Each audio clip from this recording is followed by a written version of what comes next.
Bayangkan sebuah peradaban di mana istana-istana megah menjulang menembus awan, dilapisi emas murni, dikelilingi taman-taman mewah yang tak terbayangkan indahnya, serta kekuasaan yang seolah tanpa batas. Inilah gambaran kaum Ad, sebuah bangsa yang membangun surga mereka sendiri di atas bumi. Mereka bukan manusia biasa, fisik mereka menjulang tinggi bak menara, dan kekuatan fisik mereka melegenda, mampu memahat gunung batu menjadi tempat tinggal dengan tangan kosong. Namun justru kekuatan luar biasa inilah yang menyeret mereka ke dalam jurang kesombongan yang kelam. Raja mereka, Shaddad, yang digambarkan Allah sebagai salah satu musuh besar dalam sejarah peradaban manusia, terbutakan oleh ambisi. Ia menghabiskan waktu selama 700 tahun hanya untuk mewujudkan impian gilanya, membangun surga palsu untuk menandingi janji Allah. Mereka hidup dalam ilusi bahwa mereka abadi, mengklaim sifat-sifat ketuhanan, dan secara terang-terangan memosisikan diri sebagai musuh Allah serta utusannya. Namun, dalam kegemilangan palsu itu, mereka melupakan satu kebenaran mutlak. Tidak ada kekuatan sebesar apapun yang dapat meloloskan diri dari hukuman Allah. Pada akhirnya, mereka harus berhadapan dengan salah satu bencana alam paling dahsyat yang pernah disaksikan oleh bumi. Baik postur tubuh mereka yang raksasa, gunungan kekayaan mereka, maupun benteng-benteng pertahanan mereka, tak satu pun dapat menyelamatkan mereka dari kebinasaan. Ini adalah kisah luar biasa dan peringatan keras tentang kaum Ad dan akhir tragis mereka. Selama berabad-abad, kisah kaum Ad dan kota legendaris mereka, Iram, sering dianggap sebagai metafora atau legenda semata oleh sebagian sejarawan dunia.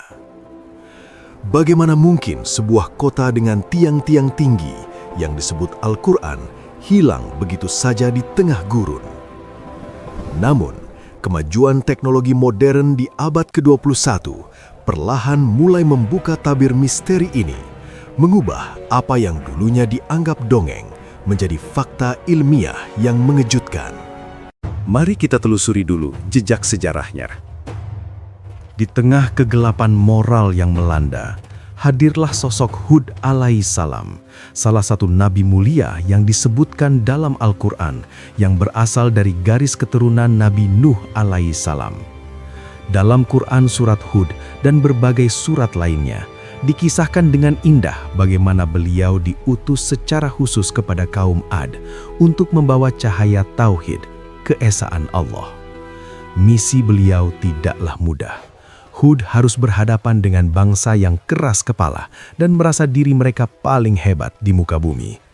Meskipun terus-menerus menghadapi cemoohan, ancaman, dan penolakan keras dari kaumnya, keteguhan hati dan iman Hud yang kokoh menjadi tameng yang melindunginya.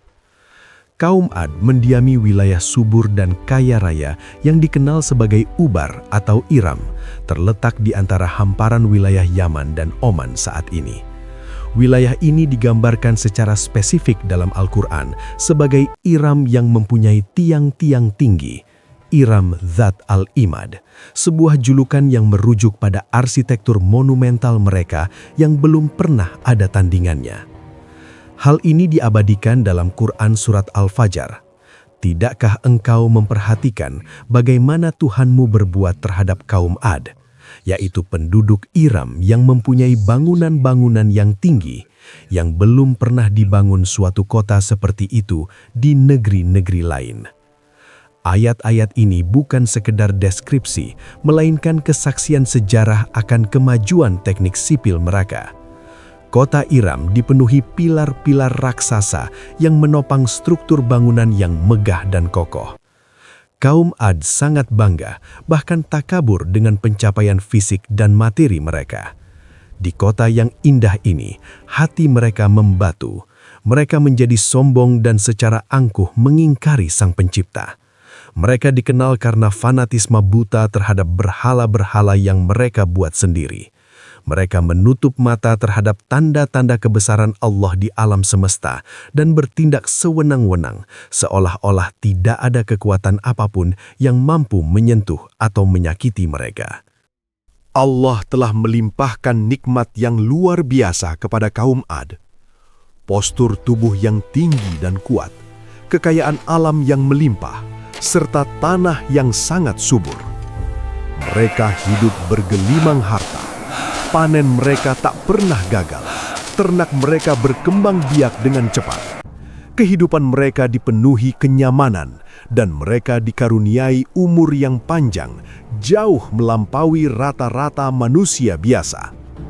Mereka memanfaatkan kekayaan itu untuk kesenangan duniawi semata.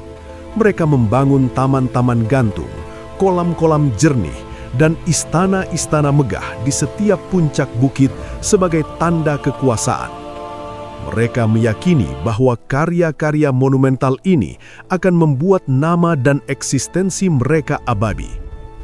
Tentang generasi penerus yang mewarisi sifat buruk ini, Al-Quran menyebutkan, "Maka datanglah sesudah mereka pengganti yang jelek yang menyia-nyiakan solat dan memperturutkan hawa nafsunya. Maka mereka kelak akan menemui kesesatan." Pada masa kenabian Hud, pemimpin tertinggi kaum Ad adalah Raja Shaddad bin Ad. Dalam catatan sejarah Islam, nama Shaddad sering disandingkan dengan Fir'aun dan Namrud sebagai 3 musuh terbesar Allah yang paling sombong. Ambisi Shaddad tidak main-main. Ia ingin seluruh penduduk bumi tunduk di bawah kakinya. Ia merancang sistem politik tiran yang berpusat pada penyembahan dirinya dan berhala, menggunakan teror, kekejaman, dan pertumpahan darah sebagai alat untuk melanggengkan kekuasaan. Meskipun Nabi Hud datang dengan membawa peringatan yang jelas dan logis dari Allah, Shaddad dan rakyatnya menutup telinga rapat-rapat. Mereka menolak wahyu tersebut dengan penuh penghinaan. Mereka lebih memilih berpegang teguh pada tradisi nenek moyang yang menyembah batu dan kayu, serta terus melanggengkan kezoliman. Al-Quran menggambarkan kedurhakaan mereka. Dan itulah kisah kaum Ad yang mengingkari tanda-tanda kekuasaan Tuhan mereka dan mendurhakai Rasul-Rasul Allah, dan mereka menuruti perintah semua penguasa yang sewenang-wenang lagi menentang kebenaran. Dan mereka selalu diikuti dengan kutukan di dunia ini, dan begitu pula di hari kiamat. Ingatlah, sesungguhnya kaum Ad itu kafir kepada Tuhan mereka. Ingatlah, kebinasaanlah bagi kaum Ad, yaitu kaum Hud. Dengan penuh kesabaran, Hud menyeru kaum Ad untuk kembali menyembah Allah, menghentikan praktik penyembahan berhala yang tidak masuk akal, dan meninggalkan perilaku zolim terhadap sesama. Ia memperingatkan mereka dengan kasih sayang seorang saudara bahwa jika mereka tidak mengubah cara hidup mereka, azab Allah yang pedih pasti akan menimpa. Namun, seruan lembut itu dibalas dengan ejekan kasar dan tawa penghinaan. Para pemuka Ad mencoba mematahkan argumen Hud dengan serangan pribadi dan fitnah keji. Al-Quran merekam ucapan mereka. Pemuka-pemuka yang kafir dari kaumnya berkata, "Sesungguhnya kami benar-benar memandang kamu dalam keadaan kurang akal, dan sesungguhnya kami menganggap kamu termasuk orang-orang yang berdusta." Hud menjawab dengan tenang, "Hai kaumku, tidak ada padaku kekurangan akal sedikit pun, tetapi aku ini adalah utusan dari Tuhan semesta alam." Mereka menantang Hud dengan penuh kesombongan. "Apakah kamu datang kepada kami untuk menghentikan kami dari Tuhan-Tuhan kami? Maka datangkanlah kepada kami azab yang kamu ancamkan itu, jika kamu termasuk orang-orang yang benar." Raja Shaddad dan para pengikut setianya menggunakan segala cara untuk membungkam dakwah Hud. Mereka berkata dengan nada meremehkan, "Wahai Hud, kamu tidak mendatangkan kepada kami suatu bukti yang nyata yang dapat kami lihat dengan mata kepala kami. Kami sekali-kali tidak akan meninggalkan sembahan-sembahan kami hanya karena perkataanmu, dan kami sekali-kali tidak akan mempercayai kamu." Kesombongan kaum Ad berakar pada rasa aman palsu akan kekuatan fisik dan materi mereka. Syaddad dan para pendukungnya bertindak sewenang-wenang di muka bumi. Mereka menindas rakyat kecil dan menyebarkan ketidakadilan di setiap sudut negeri. Dengan angkuh mereka berseru, "Siapakah yang lebih kuat dari kami?" Mereka lupa atau pura-pura lupa bahwa Allah yang menciptakan otot dan tulang mereka jauh lebih kuat daripada mereka.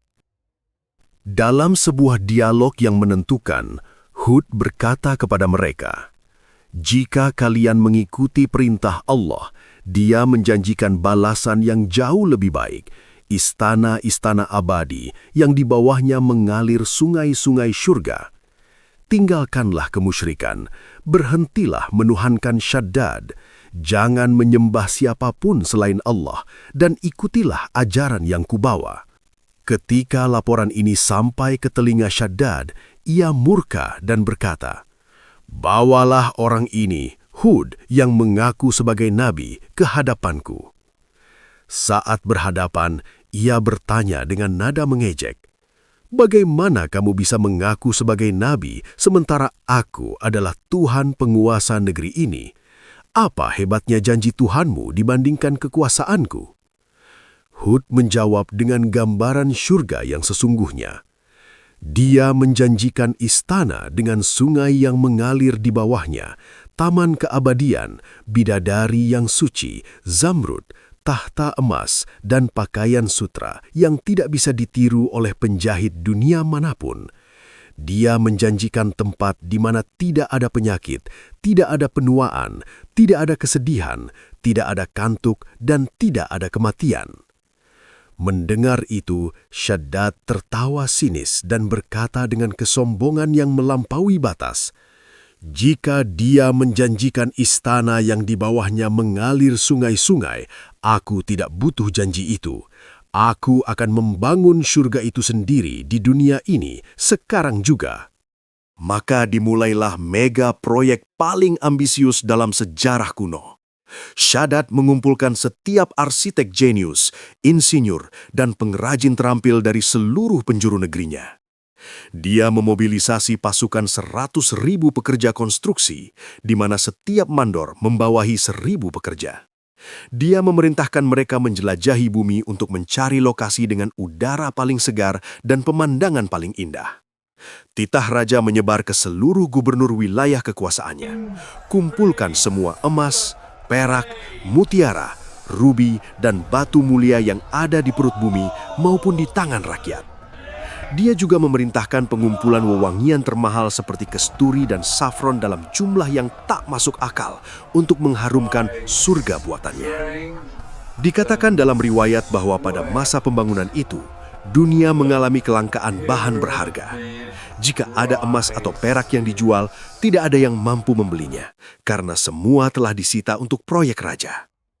Orang-orang menjadi begitu putus asa, hingga mereka menggali kuburan-kuburan tua hanya untuk mencari sisa-sisa perhiasan orang mati demi memenuhi kuota yang diminta raja. Setelah ratusan tahun, Syaddad akhirnya menyelesaikan ambisinya. Dia membangun sebuah kota impian, Iram, di mana batu batanya bukan tanah liat, melainkan campuran emas dan perak. Kubah-kubah istananya dihiasi dengan rubi merah menyala. Jalanannya tidak berdebu pasir, melainkan ditaburi mutiara dan batu permata.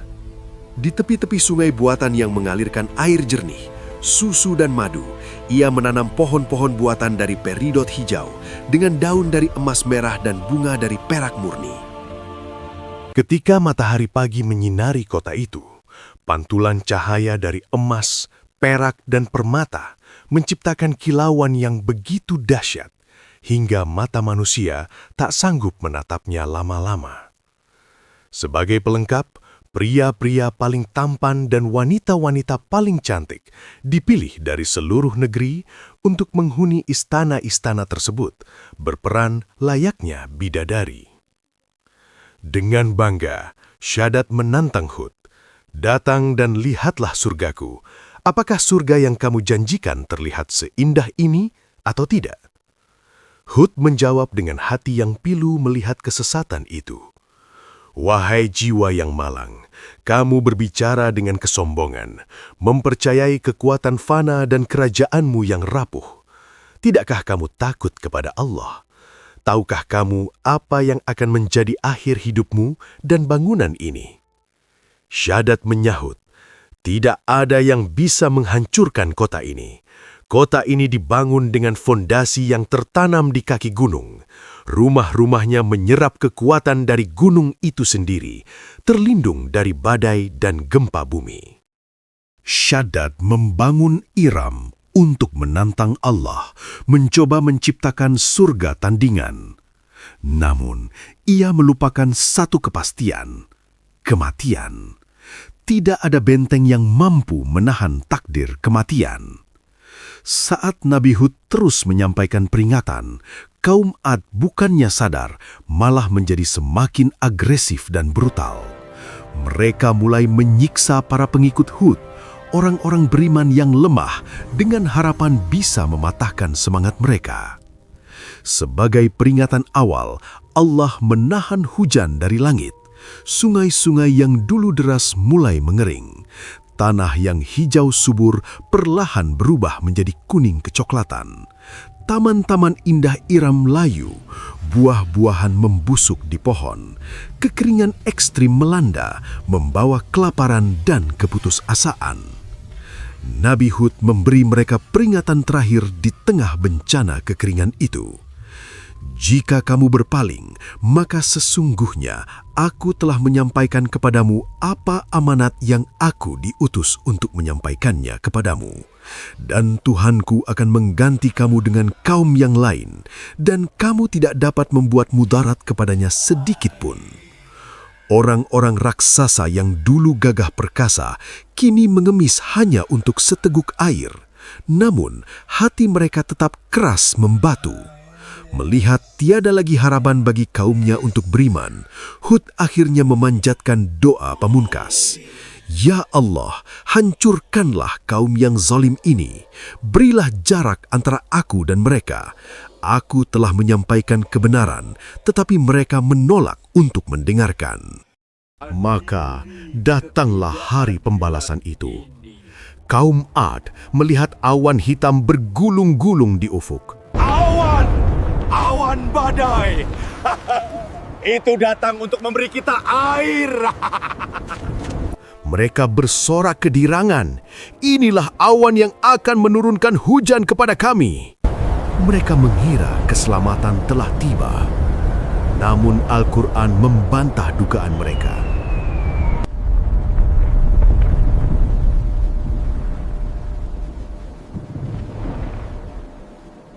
Bukan. Bahkan itulah azab yang kamu minta supaya datang dengan segera, yaitu angin yang mengandung azab yang pedih. Itu bukanlah hujan, melainkan angin sarsar, angin yang sangat dingin dan bergemuruh dahsyat. Badai itu tidak membawa air, melainkan kebinasaan. Angin itu bertiup selama 7 malam dan 8 hari terus-menerus tanpa henti. Malaikat Mikail mengatur curah hujan, namun hanya Allah yang mengetahui kedahsyatan angin hari itu. Kekuatan angin itu begitu mengerikan hingga mampu mencabut manusia-manusia raksasa itu dari tempat persembunyian mereka. Meskipun mereka telah menggali lubang dan menanam diri mereka ke dalam tanah hingga sepinggang agar tidak terbawa angin, kekuatan azab Allah menarik mereka keluar dan membanting mereka kembali ke tanah hingga leher mereka patah. Mereka bergelimpangan bagaikan tunggul-tunggul pohon kurma yang telah lapuk. Kota Iram yang megah dengan segala emas dan permatanya lenyap terkubur pasir seolah tak pernah ada. Syadat pun binasa sebelum sempat menginjakkan kaki di surga yang dibangunnya selama ratusan tahun. Jauh setelah masa itu berlalu, suatu hari malaikat Jibril mendatangi Nabi Ibrahim alaihi salam. Dia berkata, "Di dalam gunung ini terdapat sebuah gua tersembunyi. Pergilah ke sana. Salah satu musuh terbesar Allah terbaring di dalamnya." Ibrahim alaihissalam memasuki gua tersebut dan menemukan sebuah tahta dan jasad yang masih utuh di atasnya. Itu adalah jasad Syadat bin Ad. Jasad itu dikelilingi kemewahan yang kini tak berarti, tertutup kain sutra yang telah usang dimakan zaman. Di dekat kepalanya terdapat sebuah lempengan emas dengan ukiran syair yang ditulis oleh Syadat sendiri, sebuah pengakuan penyesalan yang terlambat. "Wahai manusia, ambillah pelajaran dariku. Kalian yang bangga dengan umur panjang, kekuatan fisik, kerajaan luas, dan tentara yang banyak. Ketahuilah bahwa aku adalah Syadat bin Ad. Aku pernah menguasai dunia, mengandalkan kekuatanku dan tumpukan hartaku. Raja-raja bumi gemetar takut padaku dan mematuhi titahku." Kemudian Hud datang dengan kebenaran. Dia menemukan kami dalam kesesatan dan pembangkangan. Dia mengajak kami untuk tunduk pada Tuhan yang satu, tetapi kami terlalu mencintai kekuasaan kami dan mengabaikan kata-katanya. Kami mendurhakainya. Maka hukuman dari langit turun, bukan pasukan tentara, melainkan angin yang menghancurkanku dan seluruh pasukanku. Lihatlah aku sekarang, sendirian dalam kebisuan, dan ambillah peringatan. Al-Quran mengabadikan kisah kaum Ad bukan sekadar sebagai dongeng masa lalu, melainkan sebagai cermin bagi umat manusia sepanjang zaman. Kisah ini adalah peringatan keras bagi siapa saja yang merasa aman dengan kekayaan, teknologi, atau kekuatan militer mereka hingga melupakan Sang Pencipta. Kaum Ad memiliki segalanya, teknologi bangunan canggih, fisik sempurna, dan kekayaan alam. Namun mereka hancur karena kerusakan moral dan kesombongan spiritual. Mereka hidup dalam kemewahan yang melalaikan, menindas yang lemah, dan menantang peringatan Tuhan. Kisah Syadat dan Iram mengajarkan kita bahwa setinggi apapun manusia membangun surga di dunia, tanpa iman dan kerendahan hati, semua itu hanyalah istana pasir yang siap disapu badai azab Allah. Tantangan terbesar dalam menemukan jejak kaum Ad adalah lokasi geografis mereka. Rub al-Khali, the empty quarter, gurun pasir terluas dan paling mematikan di dunia. Pasir di sana bisa bergeser hingga ratusan meter, mengubur apapun di bawahnya. Mata manusia maupun kamera satelit biasa hanya akan melihat hamparan pasir kuning. Namun, arkeologi modern kini memiliki mata baru bernama LiDAR, Light Detection and Ranging. Teknologi ini bekerja dengan menembakkan jutaan pulsa laser dari satelit atau pesawat ke permukaan bumi. Sinar laser ini mampu menembus celah-celah vegetasi atau lapisan permukaan tertentu, lalu memantul kembali untuk menciptakan peta topografi 3D yang sangat presisi.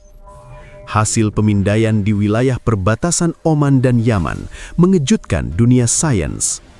Di bawah kedalaman 50 meter pasir, terlihat pola geometris yang tak wajar.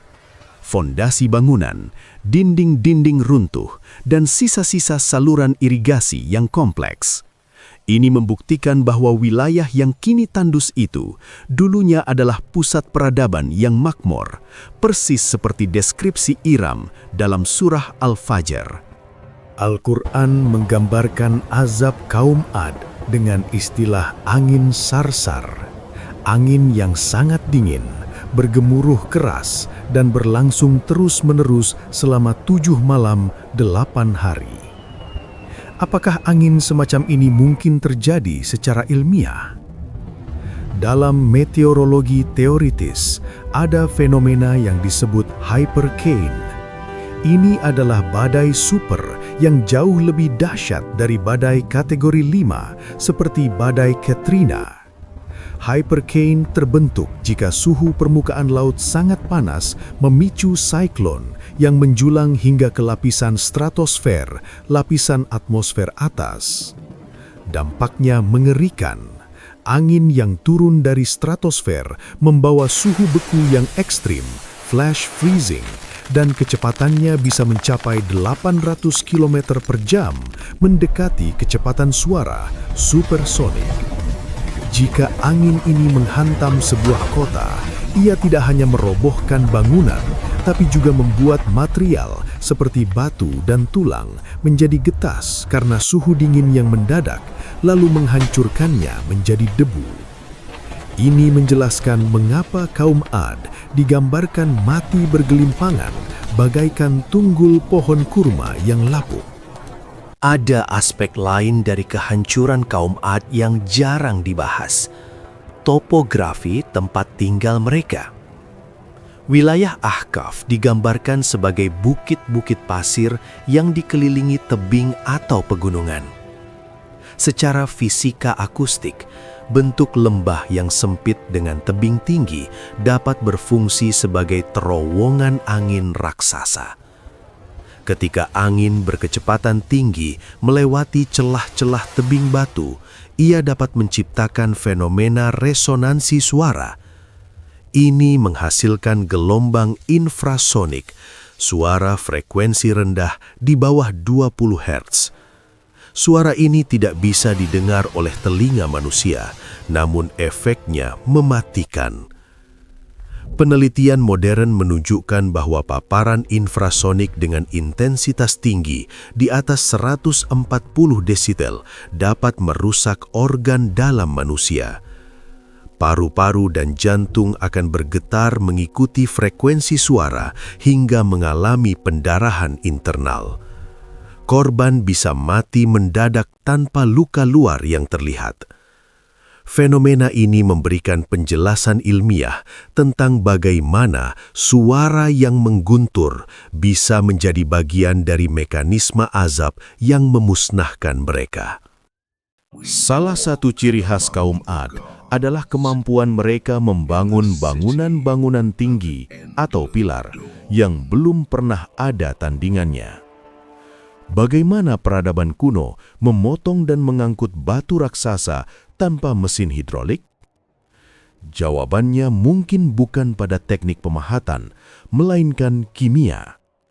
Ilmuwan material seperti Joseph Davidovich mengajukan teori geopolimer. Teori ini menyebutkan bahwa peradaban kuno yang maju seperti Mesir dan kemungkinan besar Ad tidak memahat batu gunung yang utuh. Sebaliknya, mereka membuat beton purba. Mereka menghancurkan batuan kapur, mencampurkannya dengan air, abu vulkanik, dan bahan pengikat alami, lalu menuangkannya ke dalam cetakan kayu di lokasi konstruksi. Campuran ini akan mengeras secara kimiawi dan menjadi batu yang lebih keras dan tahan lama daripada beton modern. Teknologi ini menjelaskan bagaimana mereka bisa membangun pilar yang sangat presisi, tinggi, dan halus. Ironisnya, kecerdasan teknik yang luar biasa ini justru membuat mereka merasa sombong dan merasa siapakah yang lebih kuat kekuatannya daripada kami, hingga akhirnya mereka melupakan Sang Pencipta yang memberi mereka ilmu tersebut. Kisah kaum Ad bukan sekedar dongeng masa lalu. Ia adalah sebuah catatan sejarah yang kini dapat diverifikasi melalui lensa sains modern, dari pencitraan satelit hingga fisika atmosfer. Penemuan-penemuan ini menegaskan bahwa kemajuan teknologi fisik, seperti arsitektur dan rekayasa, tidak akan menyelamatkan sebuah peradaban jika fondasi moral dan spiritualnya rapuh. Alam semesta, dengan segala hukum fisikanya, tetap tunduk pada ketetapan ilahi.